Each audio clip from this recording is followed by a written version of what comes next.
ካህንነት በጣም እየመሰከሩ መሞት ነው። በማስፈራራት አይደለም። ትክክለኛ ይሄ አሕዛብ አሉ፣ ቤተ አይሁድ አሉ፣ ቤተ ይሁዳ አሉ። ለነዛ ተላልፎ መሸጥ ነው። የሚሸጥ ሞልቷል፣ የሚገዛም ሞልቷል። ስለ ክርስቶስ መሸጥ ነው። እሱ ለ30 ብር እንደተሸጠ ማለት ነው።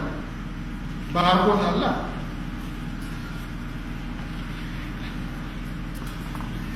እንጂ አሁን እንዳለው አይደለም። ይመጣ ወደ ባለሙያው ከመይትላቁ ዘረለዳዩ ከመይትላቁ ሊያገለግል እንጂ እንዲያገለግሉት አልመጣም። ባለው መሰረት አገልግሎናል፣ ተንበርክኮ አጥሮናል፣ ፍቅሩን አስተምሮናል። ይህንን ፍቅሩን በመስቀል ላይ የሚገልጥ መሆኑ ሞቱ በመስቀል ላይ መሆኑ